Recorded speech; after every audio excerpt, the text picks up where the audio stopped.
पत्राच्या सुरुवातीलाच बातमी पुणेकरांसाठी अतिशय महत्त्वाची आणि मोठी बातमी आहे, कारण भिडे पूल आता पाण्याखाली गेलाय। त्यामुळे अनेक गाड्या अडकल्या आहेत। खडकवासला धरणातनं मोठा नदी पात्रात 23 क्युसेक्सनं पाण्याचा विसर्ग सुरू करण्यात आलाय। नदी पात्रातील दोन्ही बाजूचे रस्ते वाहतुकीसाठी बंद करण्यात आले, त्यामुळे नागरिकांनीही नदी पात्रात उतरू नये असा खबरदारीचा इशारा प्रशासनाने दिलाय। नदीच्या परिसरातील नागरिकांनाही सतर्कतेचा इशारा प्रशासनाने दिलाय।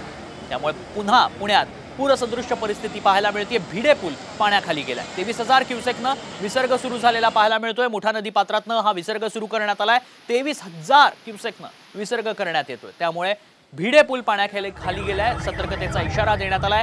चहूबाजूची वाहनं पाण्याखाली गेल्याचं पाहायला मिळतं। नदी पात्रात अनेक जण आपली वाहनं पार्क करतात, मात्र याच वाहनांमध्ये आता पाणी शिरल्याचं पाहायला मिळतं। ही वाहनं पाण्यात गेल्याचं पाहायला मिळतं। अडकलेले आहे।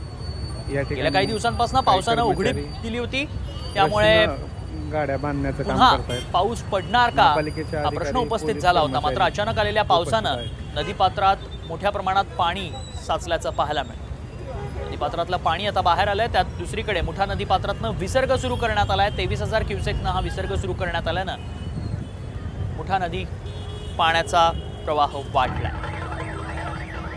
पाणी वाढल्याचं पाहायला मिळालंय आणि त्यामुळेच सगळी वाहनं आता पाण्याखाली गेल्याचं पाहायला मिळतं। आसपासच्या नागरिकांची ही वाहनं आहेत ती पाण्याखाली गेली।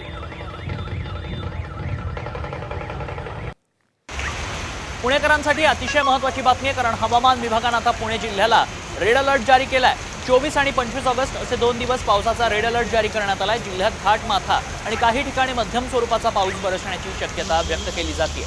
सध्या पुण्यातल्या खडकवासला धरणातून पाण्याचा विसर्ग सुरू असून त्यात वाढ होण्याची शक्यता आहे। नागरिकांनी खबरदारी घ्यावी असं आवाहन जिल्हा प्रशासनाने केलंय।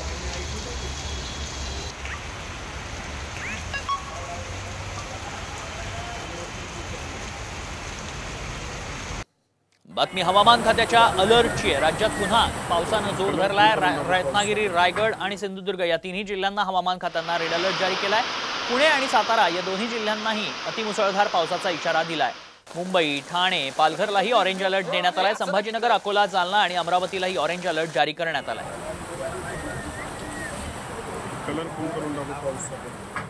ऑरेंज अलर्ट आणि रेड अलर्ट कुठे देण्यात आलाय, जाहीर करण्यात आलाय, पाहुयात ग्राफिक्सच्या माध्यमातून। Pune, Raigad, Ratnagiri, Sindhudurg red alert.